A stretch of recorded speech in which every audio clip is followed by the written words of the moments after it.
সাল্লাল্লাহু আলাইহি ওয়াসাল্লাম বলেছেন, হাত তুলে আল্লাহকে বললে হাত খান আল্লাহ ফিরিয়ে দিতে লজ্জা পায়। এক। দুই, লাইসা শাইউন আকরামা ইনদাল্লাহি মিনাদ দুআ, চাওয়া কাজটা আল্লাহর কাছে যত প্রিয়, পৃথিবীতে এত প্রিয় কাজ আল্লাহর কাছে নেই। চাওয়া কাজটা, সালাত আদায় করলেন তার কাছে এত প্রিয় নয়, হজ করলেন এত প্রিয় নয়, রমজান মাসে সিয়াম পালন করলেন এত প্রিয় নয়। যদিও ইবাদতের জগতে সবচেয়ে শক্তিশালী ক্ষমতাধর ইবাদত হলো দান, ওই একটা থেকে আরেকটা ঘটাতে পারে। সালাত আদায় করে জান্নাত পাওয়া যায়, জান্নাত কিনা যায় না। হজ করে জান্নাত পাওয়া যায়, কিনা যায় না। উমরা করে জান্নাত পাওয়া যায়, কিনা যায় না। তাসবিহ তাহলিল জিকির আজকার করে জান্নাত পাওয়া যায়, কিনা যায় না। দানি একটা ইবাদত, জান্নাত কিনা যায়। আল্লাহ বলছেন, আমি তোমার টাকার বিনিময়ে আর তোমার জানের বিনিময়ে জান্নাত আমি বিক্রি করে দিলাম, যাও। যখন মসজিদে ঢুকেছেন তখন বললেন, আল্লাহুম্মা আফতাহ লি আবওয়াবা রাহমাতিক। মসজিদে ঢুকলাম, কিছু দয়া করো, কিছু দয়া রহমত করো।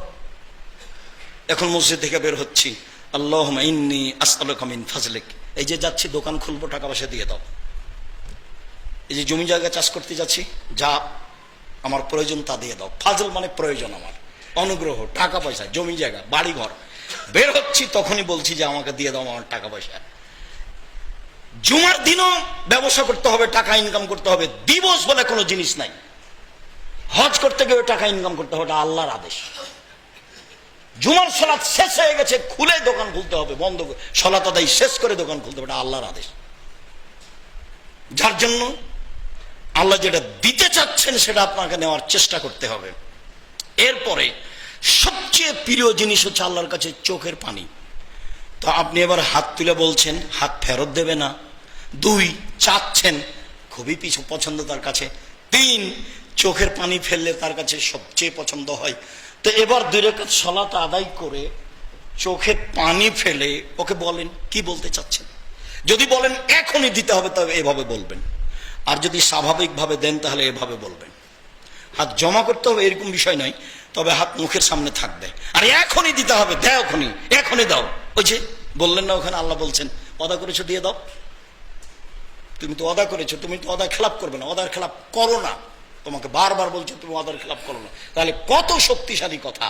আপনি বলেন আমাকে দিতে হবে, সকল হওয়া আমি চাই না, সকল হওয়ার আগে আমাকে দিয়ে দিতে হবে আমারগুলো, যেটা আমি চাচ্ছি। আপনার দাবি দেওয়া যত মজবুত হবে আল্লাহকে তত ভালো লাগবে। দিতে তো পারেনি, দিতে বাধ্য নন, দিতে পারেন। সম্মানিত দিনী ভাই বোন, আপনাকে আমি আন্তরিকভাবে অনুরোধ জানাচ্ছি যে অবশ্যই সপরিবারে রাতে আল্লাহকে মূল্যায়ন করার চেষ্টা করবেন। পাপ যেখানে আছে সেখান থেকে বেঁচে থাকার চেষ্টা করবেন। পাপ যদি চালু থাকে তাহলে আল্লাহর অসন্তুষ্টিও চালু আছে, তখন আর কিছু পাওয়া যাবে না। ও তো আমার উপরে আপনার উপরে ক্ষেপেই আছে, তো আমি কি পাবো, আরো আমার কি দিবে। পাপ চালু আছে, পাপ বন্ধ রেখে তাকে বলতে হবে।